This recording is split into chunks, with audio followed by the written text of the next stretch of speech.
Bonjour à toutes, bonjour à tous, ravi de vous retrouver pour un nouvel épisode de Série. Toujours avec moi la directrice de Série, Marie Baraco. Ça va Marie? Très bien. On va parler un peu de comédie aujourd'hui avec deux magnifiques invités qui nous ont rejoints sur ce plateau. Il y a Tiffaine Davio, oui c'est vous deux, et il y a Jean-François là. Bonjour à tous les deux, bienvenue, merci d'être là. Magnifique. Bonjour Oui. Tiffaine. On va commencer avec vous Tiffaine, donc très heureux de vous accueillir. On vous voit de plus en plus d'ailleurs à l'écran, au premier plan d'ailleurs, et dans des registres très différents. L'Asie Compagnie, oui c'est une série comique pour OCS, Zone Blanche, qui était plutôt une série dramatique pour France 2 et la RTBF, HP, nouvelle série comique, de nouveau pour OCS, Marianne, une série d'horreur pour Netflix, ou encore une belle histoire, je dirais plutôt une série comédie romantique, on peut dire ça pour France Télévisions, Oui. avec une belle histoire, d'accord. Alors, vous avez toujours voulu être comédienne, Tiffaine? Tout à fait. Ouais, Ouais, depuis toute petite toute petite, ouais. Quel âge?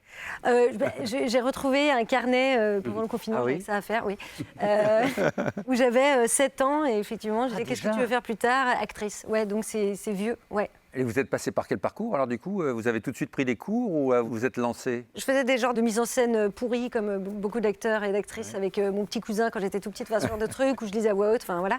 Mais après, j'ai commencé au collège dans une MJC du quartier, enfin rien de dingue. Moi, dans ma famille, personne ne fait ça, donc Ouais, c'était vous n'êtes pas une enfant de la balle, quoi. Vous n'êtes pas du tout. Après, j'ai fait une option théâtre au lycée. Et après, fac de théâtre. Et parallèlement, j'avais quand même le droit, j'ai eu de la chance, mes parents m'ont soutenue dans cette voie, de faire une école. Et voilà, après, j'ai un peu... pas trop galéré. Bah, Travaillé assez vite. pas trop, parce qu'à la sortie des écoles, j'ai peut-être eu 3 ans de galère et j'ai très vite travaillé dans le théâtre. Ouais. Et après, ça s'est bien enchaîné. Mais par contre, je suis vraiment partie à peu près de nulle part parce que vraiment, je ne savais pas du tout comment fonctionnait ce milieu. Donc voilà. Bravo, Tiffaine, Ben, théâtre, merci. cinéma, série.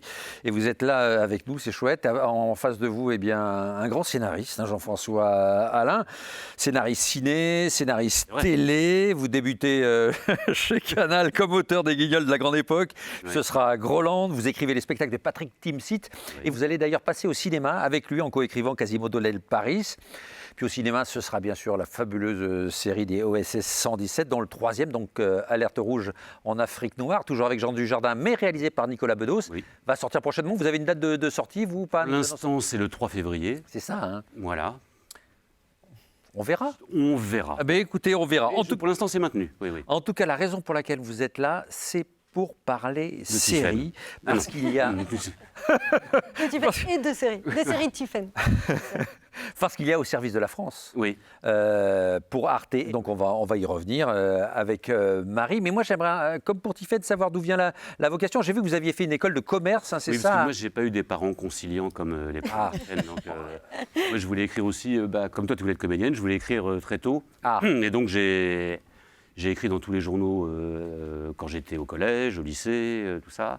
Et puis un jour, j'ai fait ce concours. D'improvisation, là, c'est Un ça, championnat hein, d'improvisation des grandes écoles, voilà. Et je me suis inscrit un jour où, en école de commerce, on a tendance parfois, mais à boire un peu dans les fêtes, voilà. Ah ouais. Et j'étais avec un ami qui était très très drôle, et on s'est inscrit, mais sauf qu'on était un peu ivre, voilà.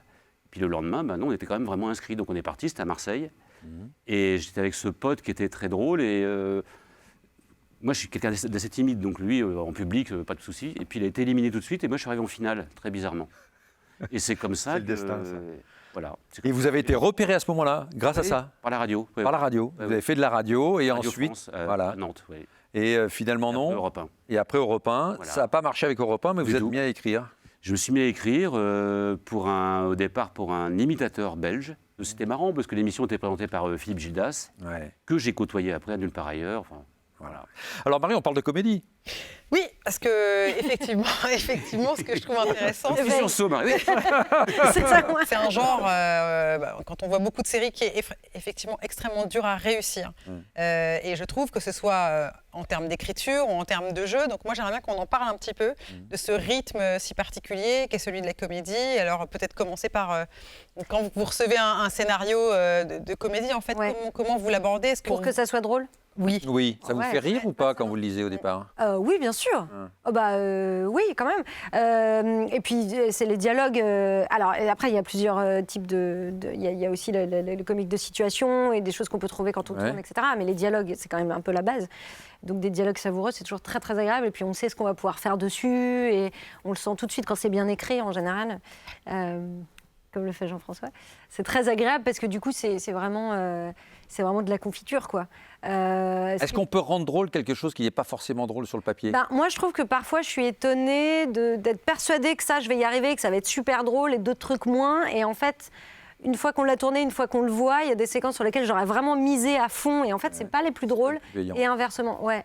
Ça, je trouve que ça arrive souvent, y compris pour l'émotion d'ailleurs. Parce que pour moi, c'est pas si différent. Je trouve que c'est beaucoup plus difficile de faire rire, clairement, que d'émouvoir. Mais en revanche, on est vraiment sur des partitions musicales. Donc il y a du silence, il y a de la rupture, et ça existe dans les deux. Et souvent, il y a quand même un rapport, en tout cas pour moi, à...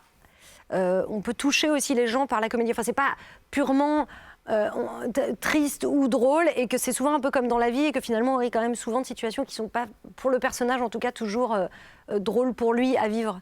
Le tout, ce qui est difficile, je trouve, c'est de trouver le juste milieu, ni trop excessif, ni pas assez. Enfin voilà, c'est d'être sur cette ligne. On va regarder quelques images d'HP. Je crois qu'on a la bande-annonce pour OCS, et puis on continue à parler comédie. Hein, Très bien. On est au paradis là ou pas? Non? Oh merde. On est où alors? Quoi? À l'hôpital Moreau, service psychiatrie. Vous êtes passé par les admissions? Écoutez, je suis un peu perdu. Je m'attendais pas à ça. Je m'attendais à voir un mec sympa à l'accueil, genre Saint-Pierre, avec une grande barbe, un trousseau de clés et une déco, disons, un peu plus éthérée, quoi. On va voir ce qu'on peut faire. Si. Je reviens. Et donc, du coup, Tiffaine, est-ce qu'on peut revenir un petit peu sur ce personnage de Sheila, et quand vous l'avez abordé, quand vous avez reçu les textes, quelle avait été votre réaction et comment vous êtes engagé sur cette série HP? Juste un petit truc, parce que c'est pas vraiment que de la comédie. HP. Oui, c'est vrai. De comédie dramatique. Oui. C'est plus d'ailleurs ce dont tu parlais, Jean-François. On est plus touché par des personnages, et du coup, les situations nous font rire que vraiment purement comique. Parce que ça parle quand même de psychiatrie, et donc voilà, c'est un terrain très très sensible. Et alors Sheila, j'ai vraiment eu ce personnage à la dernière minute. En fait, il pensait pas du tout à moi. Je l'ai vraiment eu très tard. Ouais, je l'ai un peu volé, je crois. Ça peut voler au casting, c'est quoi? Pardon à cette personne. Vraiment à la dernière minute, 3 semaines avant le début du tournage ou quelque chose comme ça. Ouais. Et ils m'ont tombé dessus, et pour dire d'ailleurs, vraiment, j'ai dû lire le texte parce qu'on me l'a donné juste avant de prendre le métro pour aller passer les essais. Ça m'était jamais arrivé, un truc comme ça. Et j'ai rencontré... Voilà, à ce moment-là, Émilie Noblet, d'ailleurs, la réalisatrice et tout, qui est vraiment une réalisatrice formidable. Et, pas de prépa, alors? Pas de temps si, on a eu quand même 10 jours de répétition, une grosse semaine de répétition. Ah oui. Et on a rencontré des gens qui travaillent en hôpital psychiatrique. Moi, j'ai pas mal regardé aussi de documentaires sur le sujet, notamment ceux de Pardon et d'autres sujets France 2 qui sont assez bien foutus. Et voilà. Juste là-dessus, Oui. parce que j'entends ça parfois de certains, mais c'est bien de la nouvelle génération, qui se documente presque plus, qui n'y va pas simplement en faisant confiance à sa spontanéité. Ça, c'est important, ça vous apporte quoi? Ça vous rassure? Alors moi, je ne suis pas à la méthode américaine, je ne vais pas faire croire que je suis... Non, je ne dis pas que c'est Actor Studio, mais c'est autre chose. Mais par contre, là comme on touche à un sujet qui est ultra sensible et que je connaissais peu, dont les gens ont peur, un peu la psychiatrie, l'hôpital psychiatrique, ça fait peur. Et en fait, tout le monde, plus ou moins, de près ou de loin, en tout cas, ont eu une expérience avec cet endroit-là. Et du coup, il était hyper important. Moi, je suis une interne, je ne suis pas une personne internée. Il était important pour moi de savoir comment on agit avec les patients, comment ça fonctionne, parce que c'est au-delà de l'hôpital pur et simple avec des maladies, où à un moment donné il y a de la technique, etc. Là, on parle que d'humain. Pas Hippocrate, oui. Voilà. Et du coup, c'est comment on aborde ça, qu'est-ce qui fait un bon interne en psychiatrie, et même sur le jugement, tout ça, de ce milieu-là. Enfin bref, pour moi, c'était hyper important de comprendre. Pour pas tomber dans le grotesque, non? Pour pas tomber dans le grotesque, pour pas me moquer, parce que je pense qu'il faut faire attention quand on fait ce genre. C'est quand même un vieux principe de blague de dire c'est un fou qui. Exactement. Oui. Donc pour pas tomber dans la caricature, pour pas. C'est ça. Et y compris du côté des internes. Des internes aussi. Je comprends. Voilà. Et en fait, en rencontrant, finalement, on se rend compte que c'est surtout une grosse part d'humanité chez ces gens-là, et d'empathie. Et bon, après, évidemment, il y a tout le métier, il n'y a pas que ça, mais qu'en tout cas, voilà, c'est juste des gens très, très touchés par les autres, en fait. Ça permet d'arriver sur le tournage en général assez efficace, de manière pleine, c'est-à-dire d'être rempli de choses qu'on a vues. D'avoir qu'on a confiance ressenties, en tout d'avoir cas confiance, ouais, dans d'accord. l'image et en espérant ne pas trahir aussi ces gens-là qui travaillent dans des Ouais. conditions pas évidentes et c'est quand même un, Et puis en un sacré plus, métier. comme les conditions de tournage des séries ne Oui, permettent pas non plus Oui. Voilà, vraiment exactement. d'expérimenter ou de Faire proposer 15 une 000 palette prises. de jeux qu'il Ouais. faut faire des minutes Ouais, c'est ça. ouais, faut être efficace. un peu- voilà, faut être très efficace. Oui. Ouais. Est-ce que vous avez un rapport avec les comédiens de service de la France, Jean-François? Est-ce que c'est vous qui les avez visualisés avant, imaginés, choisis, peut-être même Alors comment j'ai ça participé au choix, bien Oui. sûr, mais oui, bon, on les voit, c'est des comédiens absolument qui viennent souvent Oui. du théâtre d'ailleurs. Oui. Il y en a un qui joue dans la dernière pièce de Pomera là, en ce Ouais. moment. Ouais. Et moi, j'ai participé au choix avec le réalisateur et avec le producteur des comédiens. Il n'y a aucun. Si, il y a Antoine qu'on voit quand même pas mal, Antoine Gouy, Antoine mais il n'y a Gouy, pas oui. beaucoup de comédiens vraiment connus. Non. Et ils sont absolument exceptionnels, enfin, de mon point de vue. Hein, voilà. Vous les avez rencontrés avant le tournage ou pas du tout? Ah Vous oui, intervenez- bien sûr. Ah. Oui, on a Et fait vous leur dites lecture. quoi, moi, à vos comédiens? Bah déjà, alors on a eu une grande chance, c'est qu'ils ont, ce que disait tout à l'heure Tiffaine, c'est qu'ils ont vraiment beaucoup aimé le texte qu'on avait écrit avec Claire et Jean-André. Et donc ils étaient déjà totalement imprégnés du texte. Et puis il y a un truc qui est assez facile pour nous, c'est qu'on a, on a la clé OSS 117. Voilà. Ouais. Voilà. Oui, d'accord. Il y a cette clé cette fiche de lecture, on pourrait dire cette grille de lecture. Ouais. Voilà. Donc se disait, c'est un peu dans le style d'OSS 117. Donc déjà, ça les éclairait déjà un peu sur leur jeu. Tu vois ce que je veux dire? Ils se disaient, oui, ça va être ce que je disais tout à l'heure, c'est-à-dire ça va être joué premier degré. Ça va pas être joué comédie. Ce qui peut déranger des gens, ce qui a dérangé des gens d'ailleurs dans la série, parce que comment dire, on vient pas chercher le rire, voilà. C'est pour ça que je parlais tout à l'heure du rythme, parce que pour moi, dans la comédie, il y a toujours un rythme très particulier. Il y a un rythme très particulier dans Au service de la France, comme il y a un rythme dans HP. Oui. Et ça, c'est vrai C'est que étonnant, On a eu d'ailleurs. un souci, nous, hein. Je vous dis très sincèrement, sur la première saison, je trouve que notre rythme est un petit peu atypique. Et atypique. Ah, là, je suis d'accord. Ah, ça me fait plaisir que vous le Et la deuxième saison, on n'a plus ce Oui. souci-là, voilà. Oui. Ah, ouais. Ce qui fait qu'on a un peu désarçonné les gens, mais bon, Oui, oui, c'est vrai. Ouais. un petit problème, parce qu'il y a quand même dans la comédie, il y a quand même des règles Oui. de réalisation qui datent du début du cinéma, qui sont profiter des corps, voilà, le chant contre chant, ça paraît peut-être basique, mais chant contre chant, c'est Ça marche quelque en chose- comédie, ça eh oui. marche. Eh oui. Oui. Un comédien dans son corps, Ouais, ça voilà, marche. les plans larges, ça marche. marche. Oui, oui, carrément. Eh oui. Et on Le en montage manquait aussi. sans doute. Voilà. Le montage aussi, quand même, qui a une grosse relecture Ah ben c'est la troisième écriture, quoi, Voilà. vraiment. qui fait qu'à un moment donné, c'est aussi ça qui donne. Si justement, tu parles de rythme, et si à une seconde près, ça marche pas, à une seconde près, que tu es un peu plus tôt ou un peu plus tard, et paf, ça passe, et ça, c'est aussi. Il y a même des écrit par ces comédiens gens-là, quoi. de montage. Oui, C'est-à-dire complètement. Eh ben, c'est-à-dire que vous avez des comédiens qui, sur le plateau, paraissent bien, Ouais. et c'est en montage qu'on se rend compte de la valeur de leur jeu. Vraiment. Ou que la valeur de leur jeu, on s'en rend compte sur le plateau, mais en montage, il prend vraiment une dimension incroyable. Vous rencontrez les scénaristes ou pas? Peu. Eux, hein. En général, Ouais. moi j'en rencontre peu en tout cas. Là sur HP, c'est les autrices qui réalisent, et je les avais déjà rencontrées pour le coup avant.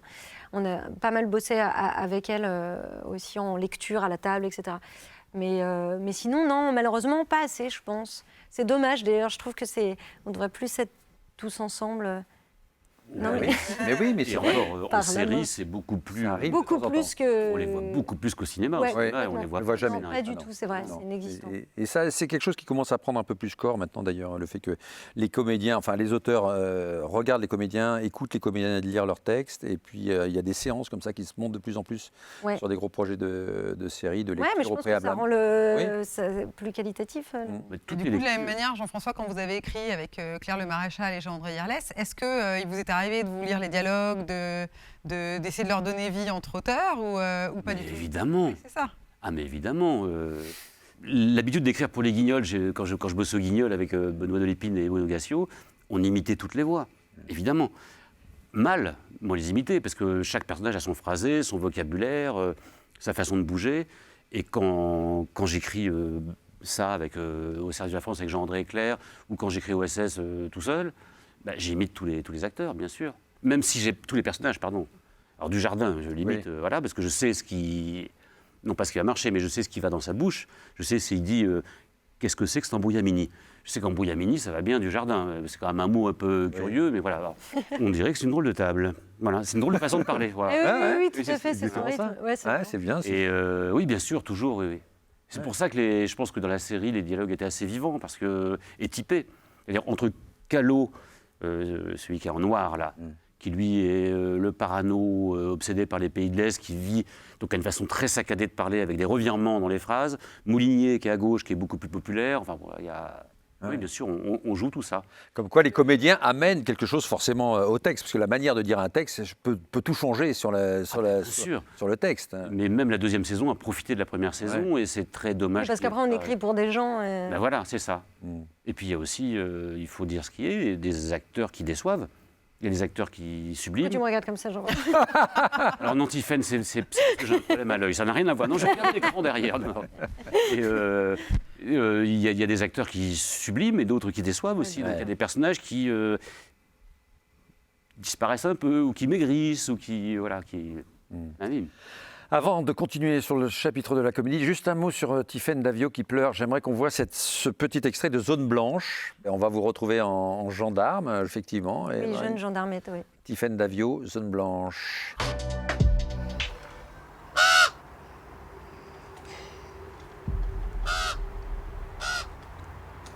Vous avez eu ce que vous vouliez.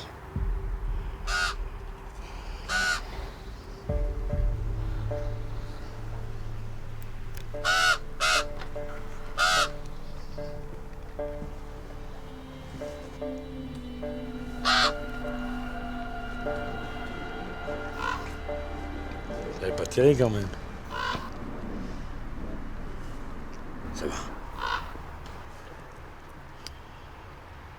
C'est la petite Marion. C'est trop. Je sais pas si je suis fait pour ce boulot, Louis. C'est normal de craquer. Hein, on est tous à cran. J'ai un cadeau pour toi. Ta convocation pour l'examen au PJ. Il va payer ce boulot.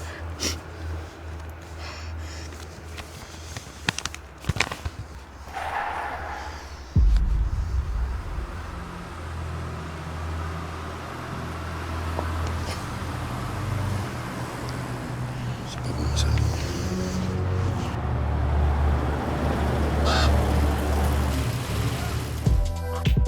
Voilà, Tiphaine Davio qui pleure, donc c'est un extrait de Zone Blanche. Et tout de suite elle rit. Voilà, c'est comme ça. Voilà. Incroyable. Elle rit, elle pleure. C'est le même métier, en fait, tout ça. On est actrice de comédie, on est actrice de drame, on est actrice tout simplement, on est comédienne, quoi, en fait. Ouais, carrément. Tiphaine, pour vous. Vous n'avez pas envie de vous retrouver cantonné à un seul genre? Non, mais c'est surtout, c'est un peu ce grand truc qu'on demande très souvent quand on est acteur. Vous préférez la comédie ou le drame? Oui. J'ai toujours trouvé ça, pardon, un peu Oui. absurde parce que, enfin, l'idée c'est de jouer. Enfin, c'est donc on joue tout, quoi. On joue toutes les émotions. Il y a pas. En plus, l'un va pas sans l'autre. Enfin, ça serait. Enfin, je sais pas. Est-ce qu'il y a quelque chose qui est plus satisfaisant, peut-être, pour l'actrice? Est-ce que le jouer dans une série comique, c'est peut-être plus, je sais pas, non? Pas du tout. Moi, j'adore. C'est peut-être plus dur, non? La comédie, je pense que c'est plus difficile à faire passer. Après, moi, dans le travail, moi, j'aime tout. Enfin, c'est juste le plaisir de se mettre dans la peau de quelqu'un, peu importe ce qu'il est en train de vivre. Donc, j'adore. Et après, c'est hyper gratifiant et de faire rire et de faire pleurer les gens, ou de toucher les gens. Émouvoir, Et le mieux, c'est quand on arrive à faire un peu des deux en même temps. Alors ça, c'est vraiment la queue du Mickey, n'est-ce pas? Mais non, mais quel plaisir monstrueux de faire passer des émotions. Moi, avant tout, je suis vraiment une spectatrice. Hein. Donc, j'adore aller au cinéma, j'adore regarder des séries, j'adore regarder des histoires, quoi.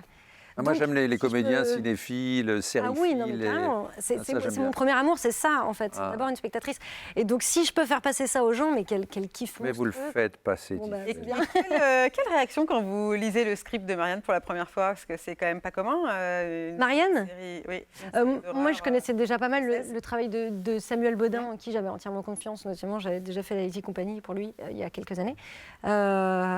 Donc voilà, après quand on associe le travail à quelqu'un qu'on connaît, moi je vois tout à travers son prisme et donc je vois très bien à quoi ça peut ressembler. Et j'adore l'horreur, mais bon, ça va être chiant à la fin, mais enfin, j'adore vraiment à peu près tout en fait. Ouais. Tous les styles, que ce soit thriller, drame, comédie, dramédie, enfin, je trouve que tout est génial. ce qui compte, c'est vraiment, encore une fois, pour moi, le projet, l'histoire, comment c'est écrit, comment c'est fait, quoi. Après, peu importe le... Est-ce que vous aimeriez vous retrouver dans une grosse série qui dure sur plusieurs saisons avec un personnage récurrent, ou ça, au contraire, vous, jeune actrice, ça peut vous faire peur parce que ça peut être aussi un piège, que tout le monde vous reconnaisse dans ce personnage, par exemple Ça dépend quoi. Dans l'idée, je pense que ça peut être une expérience super intéressante de faire grandir un personnage sur plusieurs saisons. Moi, je trouve ça assez excitant, en fait. Après, il faut juste vraiment que la série soit très, très, très, très plaisante. Mais ça ne vous fait pas peur d'avoir un rôle pas récurrent? particulièrement. Non, ça ne me fait pas peur. Après, 3 ans, quelque chose comme ça, peut-être 4 ans. Ah oui, 3 ans, c'est rien, 3 ans. Évidemment, ça ne fait pas peur, 3 ans. Mais peut-être 10 ans, je ne sais pas. Après, je trouve qu'il y a des séries merveilleuses avec des rôles merveilleux. Et si on a la chance d'avoir ça sur plusieurs années, je veux dire, je pense à, je sais pas, Breaking Bad. Voilà, déjà, je pense à des rôles comme ça. Le Bureau des légendes. Enfin, je veux dire, exactement, je bien pense sûr. que tous les acteurs sont ultra contents. Et d'ailleurs, c'est tous des super acteurs. Et pour le coup, je pense que c'est pas handicapant pour faire autre chose. Non, là. exactement. C'est vrai. C'est pour ça que Et ça dépend il n'y a aussi pas de la que le série, Bureau des légendes dans le domaine des séries. Ça peut être des rôles, sûr. voilà. Mais après, gratifiant à titre personnel parce que le personnage est intéressant, mais qui ne sont pas forcément de Je ce lisais un niveau-là, article quoi. sur 10%, et je ne sais pas si vous l'avez lu dans Le Monde, Non. où on voyait le destin de tous les comédiens, parce que 10% marche pas mal à l'étranger, je crois. Ouais. Et le destin des comédiens, donc Camille Cotin qui va jouer avec je ne sais plus quel acteur américain, enfin voilà. Ils ont tous des portes ouvertes. Ouais, vraiment des Ils ont portes une carrière ouvertes, internationale grâce à la série. grâce à la série. ouais. Marie, est-ce qu'on pourrait regarder un extrait d'une belle histoire aussi qui était sur Bien France sûr, Télé alors avec c'est une Stéphane série Davio. alors comme HP d'ailleurs, qu'on est présenté à Fontainebleau avec l'équipe, que moi j'aime beaucoup. Je trouve qu'on est dans encore un autre registre, c'est génial, qui est effectivement plus de la dramédie, comédie romantique. Enfin, elle a une palette assez large. Oui, j'ai le plaisir de revoir une petite séquence. Très bien. Pourquoi t'es parti comme ça? C'est bidon ton appel au Vietnam. Non. Tu t'es emmerdé? Tu les as détestés? Non, tes amis sont très gentils. J'ai juste vraiment un appel pour Ho Chi Minh. Mais arrête, il doit être 5h du mat à Ho Chi Minh. Hé, tu mentais mieux, Eric. J'ai besoin qu'on soit sincère. Tu veux vraiment qu'on se dise les choses? Oui. Vraiment? Oui. Non, parce que les gens qui pleurent pour la sincérité et qui appellent police secours dès qu'on commence à envoyer, j'en ai connu pas mal. Tu t'es emmerdé? Mais non, tes amis sont très gentils. D'accord, ça tu l'as déjà dit, mais... Je sais pas, qu'est-ce que tu veux que je te dise Philippe, là, qui se la raconte avec sa montre à 10 000 $, comme si c'était sa bite. Et Georges, mais qui est lourd comme une plateforme pétrolière. Et alors, le pire, je crois que c'est vraiment... Mais leurs meufs, elles sont complètement à la ramasse. Mais non. Mais si, elles ont pas ouvert la bouche du dîner. Enfin, à part Malika qui m'a allumée. Oui, mais attends, Malika, elle vient d'accoucher, elle est crevée, et Caro... Oui, bah Caro, justement, tu crois que ça lui fait plaisir quand vous foutez de sa gueule pour la millième fois là, sur son histoire de vomi? C'est pour rigoler. Eh ben, c'est pas marrant, c'est navrant. Et alors, toi, c'est le pire. Moi, qu'est-ce que j'ai fait? Eh ben, t'es éteint quand t'es avec eux, David. Tiens, Mais pas du tout, qu'est-ce que tu racontes? Je suis très bien avec eux. non, je te dis pas le contraire. Mais t'es éteint, et moi, je te préfère allumer. Franchement, t'es un peu dur. Hein. Tu nous connais à peine, t'arrives avec tes idées toutes faites. Je suis pas dure, hein. Tu m'as demandé d'être sincère. La vie est courte et moi, j'ai pas de temps à perdre avec des gens comme ça. Des gens comme ça? Oui, enfin, bon, il est tard, c'est chiant. On s'appelle?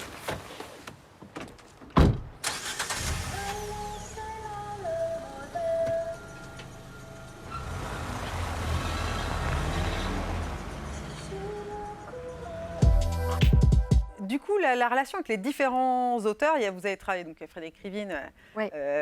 qui a une Monstre. voilà, Oui. une référence en matière de séries, et des auteurs plus jeunes. Est-ce que ça fait une différence? Quel rapport vous avez tissé avec chacun d'entre eux, et aussi avec le réalisateur sur les projets? Comment ça s'est installé tout ça?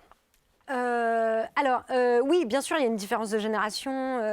Frédéric Rivine ou par exemple les deux autrices, Sarah et Angela, donc sur HP, évidemment, c'est pas pareil. Après, ce qui est intéressant, c'est de travailler ensemble de toute façon, en fait.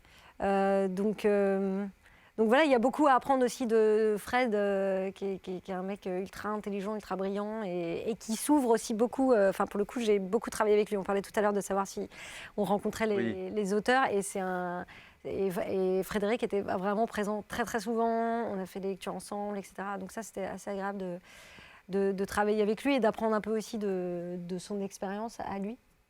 Et alors là, on venait de voir une belle histoire. Il y avait donc Nadège Loiseau qui a réalisé, Oui. qui est une réalisatrice C'est drôle, géniale. elle vient du cinéma aussi. Ouais, elle est super. Elle est super, elle est peps, elle est fun et tout. Oui. J'aime beaucoup travailler Elle a avec un elle. univers, ouais. Elle a une vraie énergie. Donc, toutes les deux, d'ailleurs, on était un peu. C'était assez intense. Oui, ça devait être intense, Intense pour j'imagine. tout le Ouais. monde. Ouais. Ouais. Surtout quand on adore les bonbons qui piquent. On en mange énormément et après, on a encore plus. On a du sucre. Donc, c'était assez. C'était assez dément. Il y a Émilie Noblet sur HP avec qui je me suis excessivement bien entendue aussi, qui est beaucoup plus douce, qui me tempère beaucoup plus. Donc tout ça, c'est que des belles découvertes, mais aussi sur Zone Blanche qu'on voyait tout à l'heure, il y avait notamment Thierry Poirot avec qui j'avais déjà tourné avant, Ouais. et Julien Despo, et voilà, c'est des... Mais à chaque fois, c'est différent, mais en tout cas, sur tous ces projets, moi, c'est que des rencontres. J'ai très envie de retravailler avec ces gens-là. Et puis Samuel Bodin aussi, dont on parlait tout à l'heure, avec qui j'adore J'imagine travailler. qu'ils ont envie de travailler avec vous. Hein. Ouais. Tellement sympathique Ça se passe bien. cette Tiffen. Allez, on va aller se rendre au service de la France, hein, parce qu'il y sera un peu de temps, parce qu'elle nous attend. Hein, ça va pas être facile, je suis d'accord, Tiffen. Bon. Alors, Jean-François Alain, vous avez créé au service de la France en 2015 à peu près, hein, pour Arte. J'imagine qu'il y a beaucoup d'écriture avant aussi. Ça a duré très très longtemps. Oui. Une parodie donc de films d'espionnage des années 60 dans l'esprit des OSS 117, bien sûr, coproduite par la société Mandarin d'ailleurs. Oui, c'est la même. Qui produit les OSS pour le cinéma. Alors, au casting, Hugo Becker, Wilfried Benaïch, Christophe Kourochkin, mais aussi Marie-Julie Beaup. Bien, on va en regarder tout de suite quelques images au service de la France. Qu'est-ce que c'est que cette chandelle?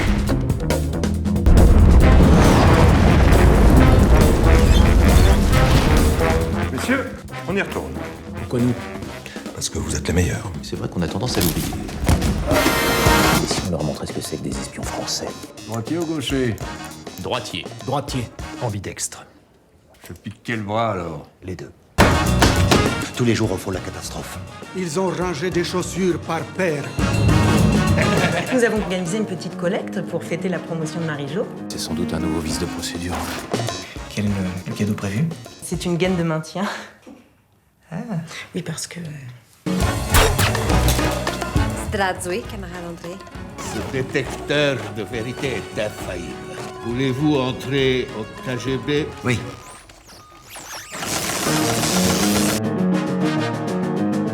Salam alaikum tout le monde. Ça fait 130 ans que la France demande aux colons de développer l'Algérie et on les lâche comme ça. Vous avez quand même développé sans demander notre avis. Hein. 2 pyjamas réglementaires, 2 valises. Pourquoi deux? Vous êtes 1. Soit 2 zones, une permanente. Restez Bernard, restez Félo. Bonne mission. Au service de qui? Vous qui savez.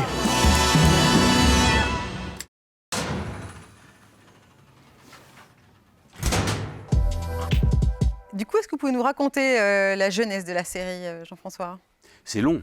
Ah ouais, mais Bon, on aime bien les histoires un peu longues. Au départ, c'était fait pour Canal+.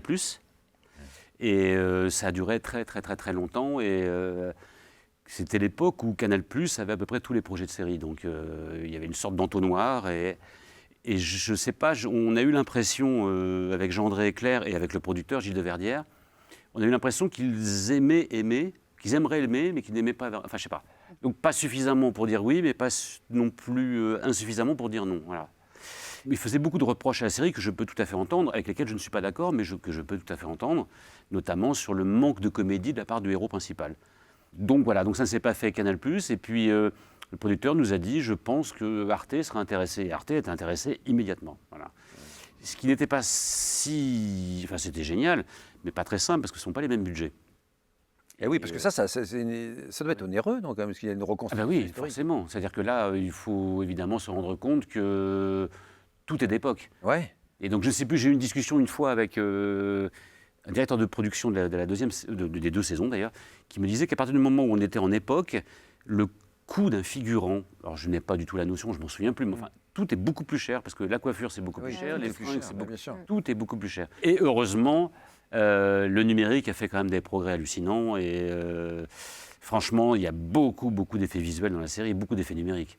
Et c'est marrant, je parle de ça parce que, pardon de faire une petite parenthèse comme ça, mais dans le 3e OSS, il y a une scène que j'avais écrite pour le premier, et qu'on ne pouvait pas faire pour le premier parce que c'était trop cher. Et qui va être faite là? Elle est tournée, elle est dans le film. Ah. Et ça reste la scène la plus chère du film. Mais aujourd'hui, c'est faisable sans mettre en péril le budget d'un film. Donc ça, c'est le premier OSS, c'est 2006. Donc en 15 ans, grosso modo, on voit que le numérique a pris une place hallucinante. Ça veut dire que quand on écrit, un auteur comme vous peut penser aussi à la faisabilité de ce qu'il est en train d'écrire. Oui. Sans trop se freiner, se brimer, mais... C'est assez amusant ce que vous dites, parce que après la série, j'ai écrit OSS 3. Ouais. Et les producteurs, un jour, on a fait une réunion, ils m'ont dit « Mais pourquoi tu mets aussi peu de décors ?» Parce que je sortais d'une écriture de série. Ah, c'est ça. Ouais. Je mutualisais mes décors. On m'a dit, non, mais attends, tu peux mettre plus de décors. Oui, voilà, j'étais resté là. Arrête, lâche-toi Jean-François. Voilà, là, enfin, il est devenu showrunner maintenant, qu'est-ce que ça veut dire? Voilà, c'est pas si non, mais j'exagère, mais tu as tourné beaucoup de séries, par exemple pour OCS, on en parlait tout à l'heure ensemble, où les budgets sont quand même Limité. limités. Serré, oui. OCS a une politique de fiction qui est vraiment fabuleuse artistiquement. Il y a toutes ces belles séries qui sont sorties. Mais financièrement, c'est très difficile, et pour vous, comédiens, pour les auteurs, voilà. Et presque malheureusement, le fait que ça puisse se faire, ça donne, voilà ce qu'on disait tout à l'heure, ça donne une notion de budget qui est amoindrie pour tout le monde. C'est possible avec ce budget-là, donc pourquoi pas Voilà. Bon, ben, qu'est-ce qui vous plaît tant, Jean-François, Alain, là, dans ce début des années 60 là, qu'est-ce qui y a un truc permet de raconter, de Un dire? truc qui me plaît énormément. Un jour, je suis tombé par hasard à la télévision sur Mad Men. Ouais. J'avais jamais entendu parler de cette série. Je ne savais pas ce que c'était. Je suis tombé sur une scène entre Don Draper et puis son chef, je ne sais plus comment il s'appelle, le roux, là, voilà, où il y a des jumelles qui ont passé un casting et ils sont restés au bureau tard le soir avec les jumelles. Et visiblement, le patron veut se taper les jumelles. Puis je crois qu'il s'appelait deux. Enfin bon. Et il y avait ce mec brun, très très beau, je ne connaissais pas du tout la série. Et j'étais fasciné par ce truc-là. Et après, je me suis dit, mais pourquoi ça me fascine cette série? Bon, les jumelles, mais pas que ça. Mais c'est surtout attention, les années 60. Les années 60, en ce moment, c'est l'antinomie d'aujourd'hui. Ouais, c'est ça. C'est-à-dire déjà les rapports hommes-femmes, déjà, vous en parlez là, mais c'est-à-dire que c'est le Moyen-Âge, quoi, en fait. Non, mais c'est le Moyen-Âge, mais les années 60, quand il y a un progrès, quand on dit, tiens, aujourd'hui, on a inventé un nouveau textile, une nouvelle voiture, tout le monde crie au génie, tout le monde dit, ouais, c'est le progrès. Aujourd'hui, dès qu'il y a un nouveau truc, on parle en destruction d'emplois, pollution, à juste titre. Mais peut-être qu'il y a un truc médian.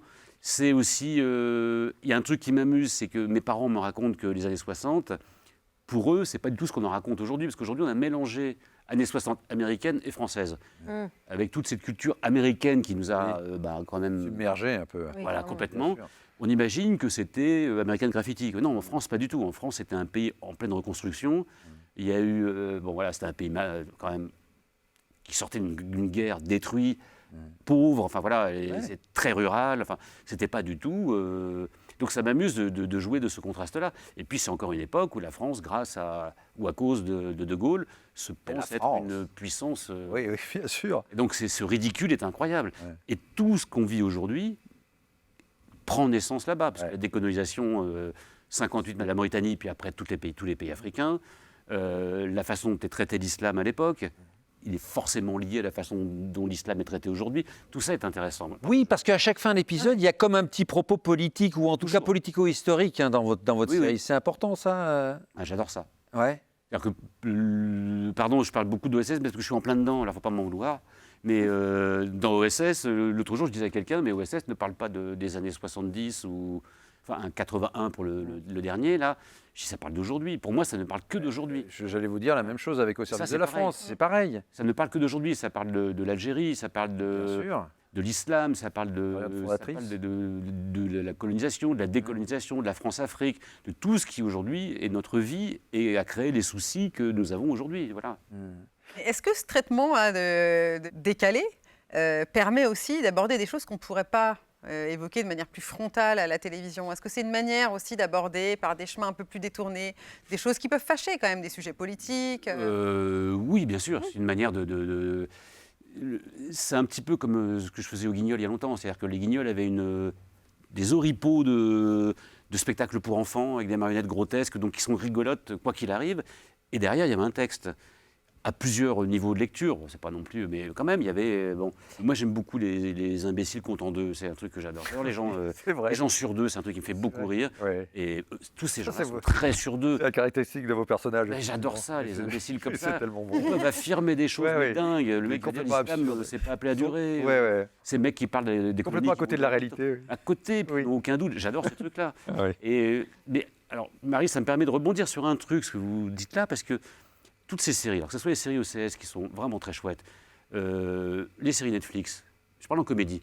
Donc on parle là de, entre guillemets, avec beaucoup de respect, de réseaux alternatifs. C'est-à-dire que si on parle des grandes chaînes hertziennes, qui sont encore les grandes chaînes qui font de l'audience, en comédie, 10%, mais sinon, qu'est-ce qu'il y a en comédie? Et qu'est-ce qu'il y a comme comédie subversive? Par exemple, Parlement est un truc subversif, qui a l'intelligence. Tu as regardé le Parlement? C'est sur le Parlement. Oui, nous en parlait tout. Et qui a l'intelligence de ne pas être contre l'Europe. De ne pas être un truc poujadiste contre l'Europe, qui montre qu'au contraire, il y a quand même une bonne volonté, malgré cette espèce de monstre. Bon. Et toutes ces comédies, je ne sais pas, je pense par exemple à Irresponsable, je n'ai toujours pas compris pourquoi Irresponsable n'était pas sur France 2, France 3, je ne sais pas, M6, enfin j'en sais rien. Et est-ce qu'il n'y a pas une. Alors, évidemment, il y a des thèmes abordés, la drogue, le sexe, des choses comme ça. Bon. Est-ce que ça fait peur à ce point-là? Oui, c'est ça. Bien sûr. Clairement ça, moi je crois. Ben oui. C'est pas une bonne Je crois qu'il y a nouvelle. encore des chartes et des bibles très anciennes et on a du mal à, Mais oui. à sortir de ça. Et Oui, mais d'un autre côté, dès qu'une chaîne tente des quelque charges. chose, je marche pense à pas. M6, mais non, ça marche pas. Quand M6 avait tenté cette série avec François-Xavier de Maison sur le mariage, Quadra. dans laquelle il y avait des beaux trucs quand même, hein. Il y avait des beaux trucs dans cette série, vraiment Alix Poisson, des bons comédiens, des bonnes intrigues, un ton quand même un peu. Ça marche pas non plus.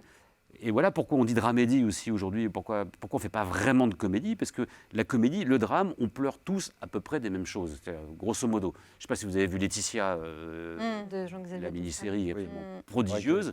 Bon, ben, on est ému, voilà, on est ému, c'est brillant. Voilà. Le rire, c'est pas la même chose. Moi, il y a des choses, des comédies qui ne me font pas rire du tout.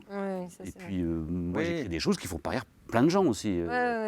Au début, des retours dont on m'a fait part, quelqu'un a dit, ouais, c'est quand même... C'est un peu facile de faire avec du racisme. Alors moi, ça me... voilà. C'est surtout dangereux. Enfin, Mais ça me fait... Mais les bras m'en sont tombés, parce que la série, absolument... On a une scène, à un moment donné... pardon, je ne sais pas si les gens l'ont vu, mais on a une scène où nos 3 agents sont face à 3 Africains qui viennent réclamer la démocratie participative, et eux leur font répéter démocratie participative, parce que comme ils ont l'accent africain, ça les fait mourir de rire. Et cette scène est jouée par 3 noirs. Mais ces 3 comédiens noirs ne sont pas des comédiens français, ce sont des comédiens vraiment africains. Et à un moment donné, un des 3 dit « Je crois que c'est vous qui avez écrit ». On m'a dit que c'est vous qui avez écrit. Bon, je dis « Oui, enfin on est 3, mais je suis le délégué des auteurs, si on veut ». Et le mec, pardon, je raconte ça parce que c'est chouette. Et le mec il dit « Félicitations ». Il dit « Voilà quelque chose qu'on a envie de voir depuis longtemps ». Parce que, ben voilà, on voyait bien qu'on ne se moquait pas du tout de l'accent et on se moquait de la France qui s'est moquée de tout ça, de ces velléités. Il faut avoir le recul. Oui, il faut avoir son... Mais voilà, c'est ça. Mais quelle question de degré d'humour. Voilà. C'est toujours ce problème-là. Alors, sinon, il y a ce design, on en a parlé, dans Au service de la France, ce design, cette direction artistique. Et il y a une autre série allemande, Marie. Oui, tout à fait. Nous, ce qu'on aime bien faire à Série, c'est mettre en perspective au niveau européen, nos discussions françaises. Voilà, ça permet de voir un peu ce qui se passe ailleurs, comparer, et on reçoit énormément de séries. Et m'est revenue une discussion qu'on a eue autour d'une série qui s'appelle The Same Sky, qui est une série allemande. Je vous propose peut-être de revenir sur la discussion que nous avions eue avec l'équipe, donc Paul Amine, la créatrice, et Olivier Hirschbiegel, le réalisateur. C'est assez intéressant. I think originally there had been a 2-page treatment that I don't know who'd written it, but it was just spies. And so when I went in, I said, that is not what you think of when you think of the wall. You think of divided families and neighbours and so forth. And I've written political dramas before in the UK, and maybe as a woman writer, but in any event, I have always tried to take an emotional prism and then explore the politics through the characters and the dilemmas and the emotional dilemmas of those characters. So I took the same approach in this. Mostly what I do, whatever show I do a lot of research about the characters, the world, and if it's historical, if it's period, I go into that.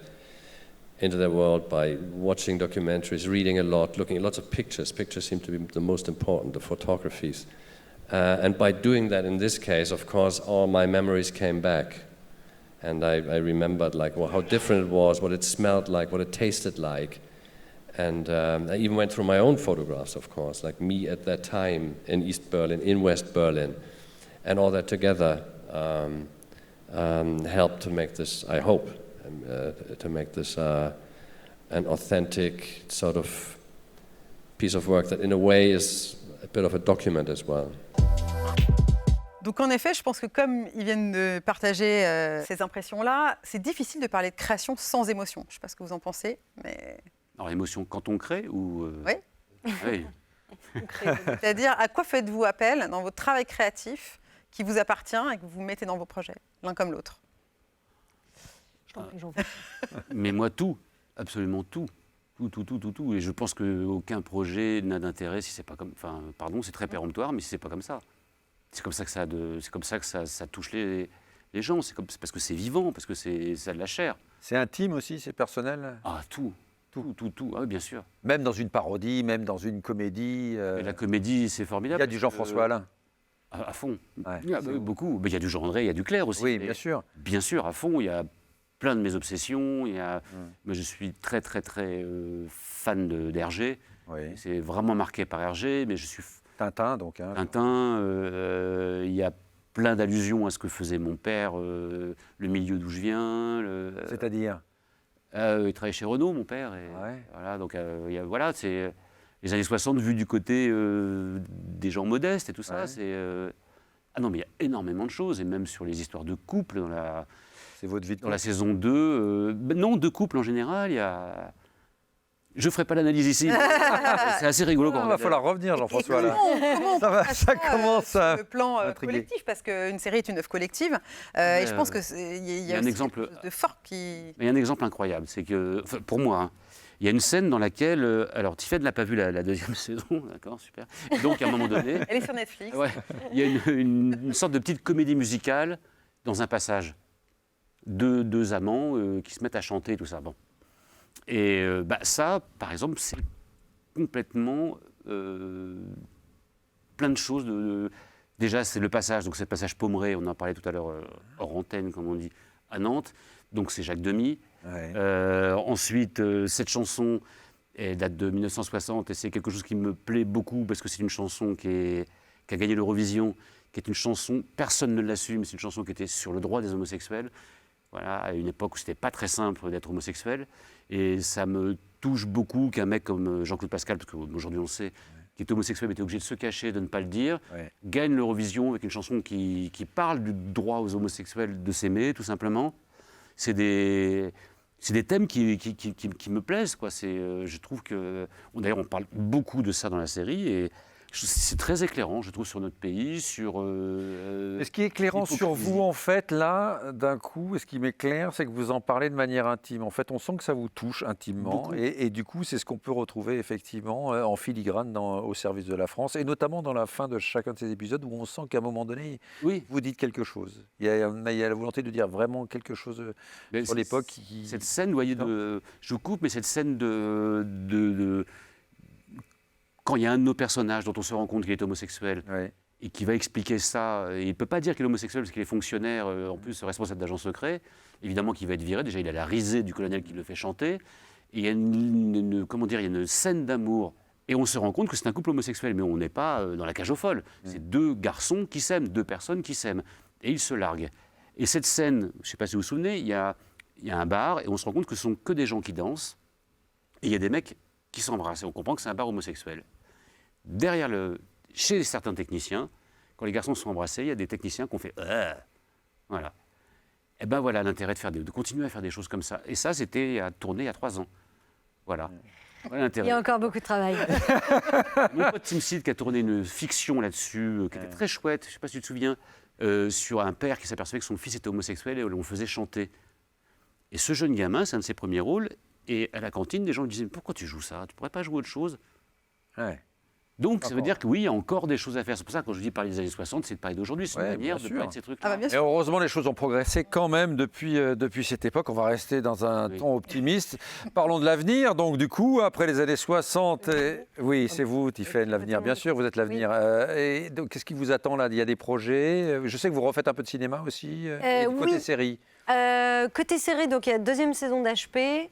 Et côté cinéma, il y a effectivement 2 films. Le prochain film de Bernard Campan et d'Alexandre Jolien, qui s'appelle Presque. Enfin, je pense qu'il s'appellera. Comme réalisateur? Oui. Oui, Bernard Campan. Ouais. Et puis le film d'Emma Benestan, donc Fragile. Voilà, je ne sais pas du tout quand est-ce que ça sortira vu que la série. Tout va bien pour vous alors, Tiffaine? Ouais, pas mal, écoutez. Ouais. Tant mieux. Et là, vous allez partir d'ailleurs en tournage du côté de Sète, juste après cette émission. Merci beaucoup, Tiffaine Davio. Jean-François, bon, c'est la sortie de OSS 117 qui va vous faire flipper jusque début février, c'est ça? Complètement. Ah ouais. Totalement. Un peu moins maintenant parce que les teasers ont commencé. Oui, ils commencent à sortir. Moi, j'ai vu le teaser avec l'hélico, ça donne vraiment envie déjà. L'accueil est assez bon. Enfin, même bon, il faut dire, oui.